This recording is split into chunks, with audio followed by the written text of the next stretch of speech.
Mr. Putter and Tabby Take the Train by Cynthia Ryland. Pictures by Arthur Howard.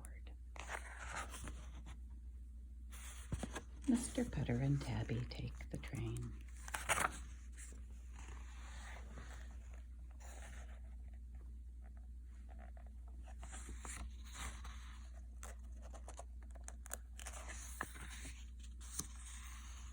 It's a table of contents.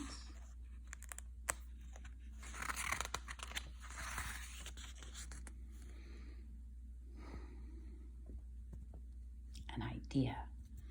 One day, Mr. Putter and his fine cat Tabby were cooking some oatmeal when Mrs. Teaberry called.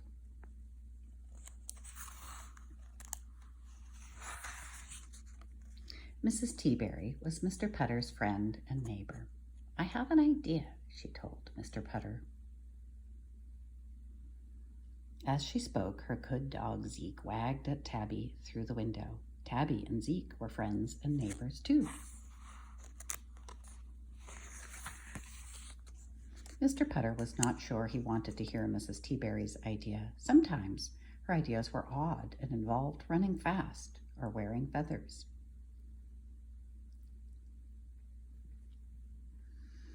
Or having purple toes.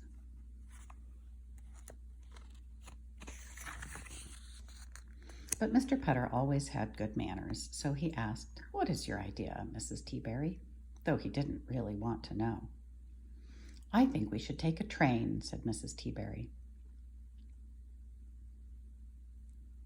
A train, thought Mr. Putter. Mr. Putter loved trains.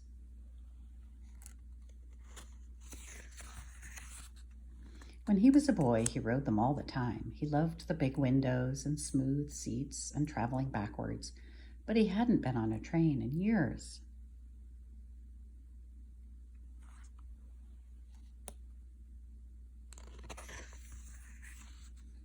"I haven't been on a train in years," he told Mrs. Teaberry. "Exactly," said Mrs. Teaberry. "Let's go tomorrow. We'll go north for 2 hours, then turn around and come back." Mr. Putter looked at Tabby, who was still waiting for her oatmeal. "Can we bring Tabby and Zeke?" Mr. Putter asked Mrs. Teaberry. "Of course," she said.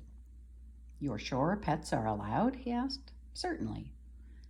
"And they can sit with us on the train?" Mr. Putter asked. "Of course they can," said Mrs. Teaberry.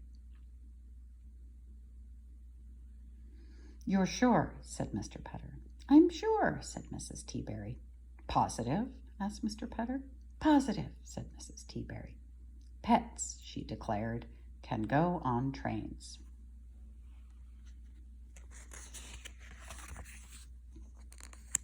Chapter 2, Another Idea. "I'm sorry," said the ticket woman the next day. "Pets can't go on trains." "What?" said Mrs. Teaberry. Zeke was standing beside her wearing his traveling jacket. It had lots of pockets for bones and balls and little doggy lollipops. Mr. Putter and Tabby stood beside Zeke. They didn't have traveling jackets, just a nice blue blanket for naps.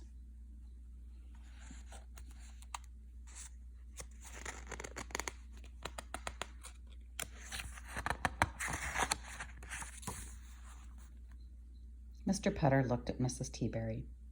"You said positive," he told her. "Well, the last time I took a train, pets were allowed," said Mrs. Teaberry.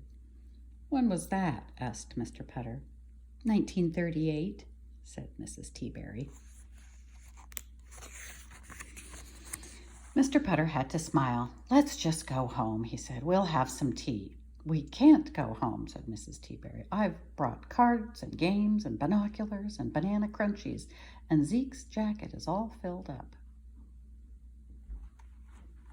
"Did you say banana crunchies?" asked Mr. Putter. Mrs. Teaberry nodded. "Just like the kind we have on the 4th of July?" asked Mr. Putter. Mrs. Teaberry nodded again.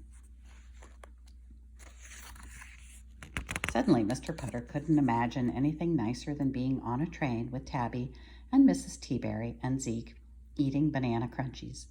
It would be the best train ride of his life. "We're not getting any younger," Mr. Putter told Mrs. Teaberry. "I have another idea." Chapter 3, Taking the Train. Mr. Putter and Mrs. Teaberry went home. 1 hour later, they went back to the station and bought their tickets.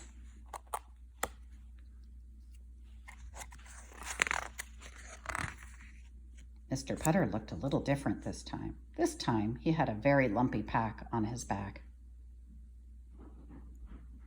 It was full of little holes, and sometimes tiny doggy lollipops fell out. Mr. Putter just stuck the lollipops back in and patted the pack on its head. Mrs. Teaberry looked a little different too. She was wearing a smock with very big pockets full of cards and games and binoculars and banana crunchies, and she carried a picnic basket that purred, but no one could hear it except Mrs. Teaberry.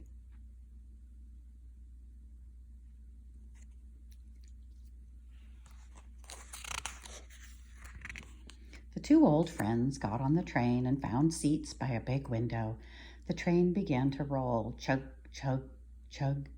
Mr. Putter was so happy he thought he would burst.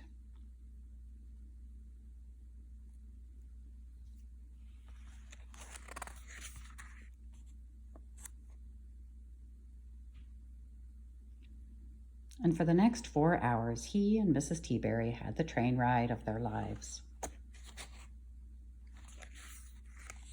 Of course, the backpack decided to crawl under the seat and snore. And the picnic basket kept batting at the window shade.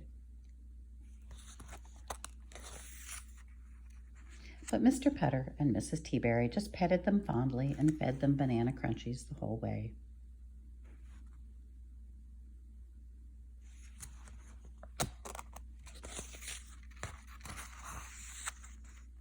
The end.